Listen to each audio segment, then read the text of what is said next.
Bonjour, bonsoir à tous et à toutes, j'espère que vous allez bien. Je suis content de vous retrouver. On va parler de douleurs au dos, de douleurs au bas du dos.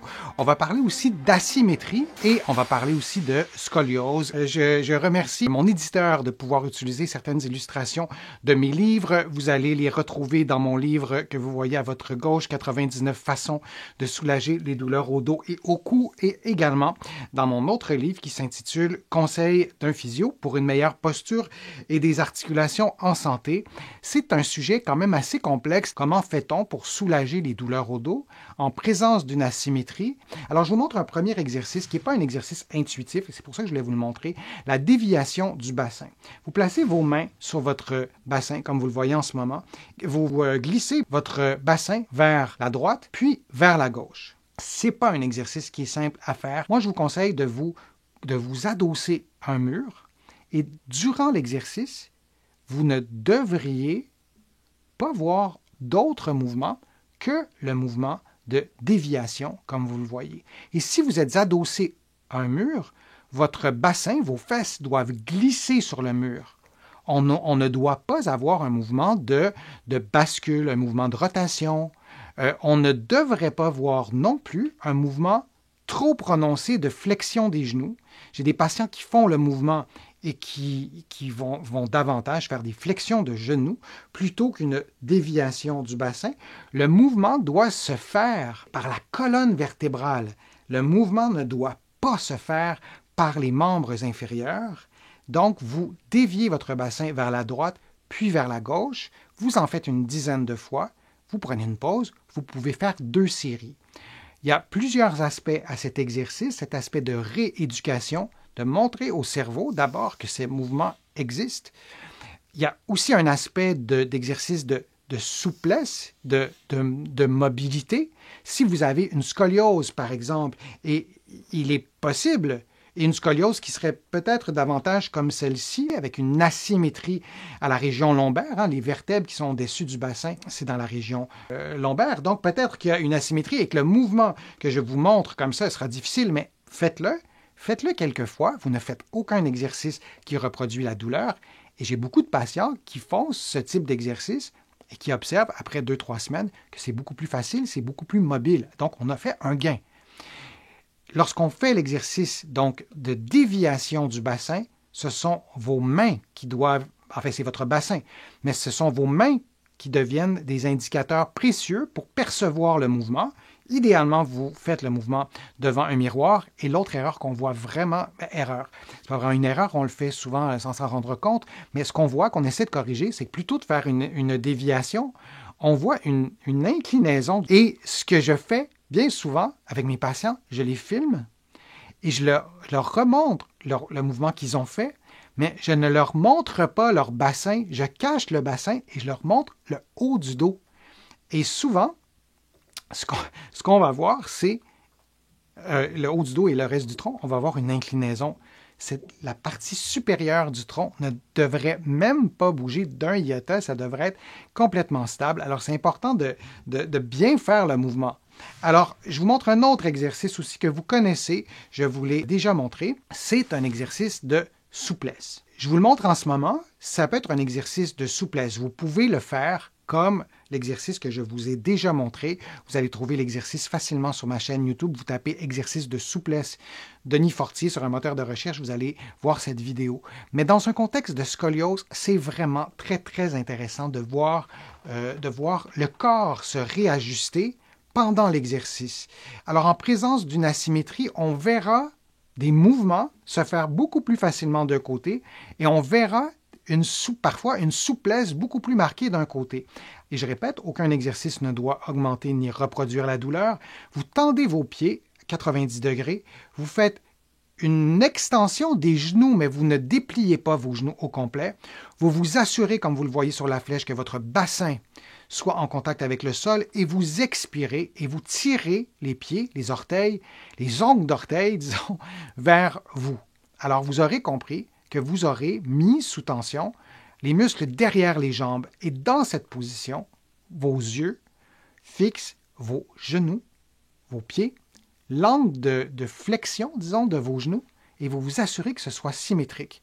Et s'il y a une autre personne qui est avec vous, vous pouvez peut-être le voir vous-même, s'il y a une asymétrie, lorsque vous allez vous installer, il y aura un talon qui sera beaucoup plus haut. Vous pourrez mettre vos mains sur votre bassin aussi pour aller vérifier si votre bassin est incliné ou si votre bassin est tourné. Et vous aurez peut-être une observation très nette de la symétrie. Et ce que vous faites ensuite, vous tentez de vous repositionner de façon la plus symétrique possible en ne visant pas la perfection. Ça ne fonctionnera pas si vous voulez avoir une position parfaite s'il y a beaucoup d'asymétrie. Vous pouvez ensuite faire le même exercice en levant les bras. Là, vous avez vu, j'ai levé les bras un peu plus à 90 degrés et vous pourriez lever les bras plus haut. Parce que je ne vous ai pas encore parlé beaucoup des bras dans l'asymétrie de la colonne vertébrale, des membres inférieurs, mais c'est vraiment très fréquent qu'il y a une asymétrie dans les mouvements des bras. Alors, lorsque vous prenez cette position et que vous levez les bras, parfois, chez certaines personnes, vous allez voir apparaître, et c'est absolument fascinant, lorsque la personne ouvre les bras ou lève les bras en les gardant au plancher, on voit qu'un genou se tend. On observe une amplification de la symétrie qui est provoquée, par exemple, par une raideur de la cage thoracique. La respiration de la cage thoracique et les membres supérieurs, ça va ensemble. Donc, c'est intéressant de faire le même exercice que je vous ai montré, mais en vous assurant aussi de le faire les bras, si votre souplesse le permet, en levant les bras un peu plus, en ouvrant les bras, toujours en les gardant au plancher, ça c'est important. Ce sont des exercices qui sont importants pour pouvoir retrouver votre souplesse. Mais c'est important, comme vous avez vu sur l'animation, de tenir compte de toutes les articulations. Je vous montre un autre exercice qu'on connaît peut-être un peu moins. Dites-moi si dans votre coin de la francophonie, vous avez ces petits boudins. Ici, on appelle ça des nouilles, des spaghettis qu'on utilise entre autres avec les piscines. Donc, vous vous couchez sur un rouleau comme ça, sur le dos. C'est bien important de centrer votre colonne vertébrale, votre bassin et vos épaules et votre tête sur le rouleau. Et vous, d'abord, vous prenez la position. Vous pouvez garder les bras au sol, comme vous le voyez sur la photo à droite, et ensuite vous augmentez le niveau de difficulté en levant les bras, comme sur la photo de gauche, en levant une jambe, comme sur la photo en bas à gauche, et vous pouvez aussi allonger la jambe. Si vous n'avez pas ces boudins-là, ces petits trucs, ces flotteurs, vous pouvez prendre une serviette que vous allez rouler. Ça peut être vraiment intéressant de prendre conscience de cette asymétrie et que lorsqu'on fait ce type d'exercice, on s'en rend compte vraiment instantanément lorsqu'il y a une asymétrie et une asymétrie dynamique, hein, comme la vidéo du bas, l'importance des muscles. Alors lorsqu'il y a une asymétrie dynamique, on aura parfois une incapacité de lever, par exemple, le pied gauche, comme vous le voyez sur la photo, en bas à gauche, et le pied droit, on n'y arrivera pas. On va avoir l'impression de tomber en bas du boudin. C'est vraiment un exercice de rééducation. Ce n'est pas un exercice de renforcement. Là, vous n'allez pas devenir hyper fort en faisant ça, mais c'est vraiment un exercice de prise de conscience qui est efficace, de stabilisation. Je vous ai souvent parlé des abdominaux profonds, notamment dans un précédent direct, ce muscle transverse de l'abdomen. Lorsque vous faites un exercice comme celui-ci, vous stimulez vos abdominaux de façon asymétrique. Alors, si vous avez une asymétrie au niveau du dos, si vous avez une asymétrie au niveau de la colonne vertébrale et qu'elle est installée depuis longtemps, cette asymétrie, votre corps se sera habitué et de faire un exercice comme ça vous permet de contracter notamment vos muscles transverses de façon asymétrique. Évidemment, pour le faire de façon asymétrique, vous devez lever un pied ou vous pourriez ne lever qu'un bras aussi, ce qu'on ne voit pas sur la photo. Alors ça, c'est une façon, j'allais dire simple, en ce sens qu'on n'a pas besoin de déployer beaucoup de force. Et si on a mal au dos, parfois, d'être couché sur ses frites, sur ses boudins, pour certaines personnes, ça leur fait du bien. Si ça vous fait mal, oubliez l'exercice. Ne serait-ce que de se coucher sur le boudin, ça fait du bien. Et ça nous permet parfois de faire un exercice qui est relativement simple, qui ne met pas trop de tension au bas du dos. Avant de lever votre pied, par exemple, sur l'illustration que vous voyez en bas à gauche, vous pouvez contracter l'abdomen, les muscles profonds de l'abdomen. Vous allez trouver plusieurs vidéos qui vous expliquent comment faire sur ma chaîne. Et ensuite, lever votre pied gauche, puis votre pied droit. Et ça sera plus facile. Un autre exercice qu'on peut faire pour aller chercher plus de symétrie, c'est un exercice qui est plus difficile, et vous allez faire la planche sur le côté. Je sais qu'il y a d'autres, il y a des personnes chez qui c'est trop difficile à faire. Vous pourriez aussi placer des coussins en dessous du bassin. Vous pourriez le faire aussi comme ça. Donc, ça vous permettra d'appuyer votre corps sur ces coussins, mais en plaçant une main au plancher. Il y a beaucoup de personnes qui parviennent à faire ça, et ça peut être aussi un test, mais tenez la position pendant 10, 15, 20, 30 secondes, et si vous êtes en forme, si vous avez beaucoup de force, il faut augmenter le niveau de difficulté. Ça ne donne rien de faire des exercices qui sont trop faciles, et c'est contre-indiqué de faire des exercices qui sont trop difficiles.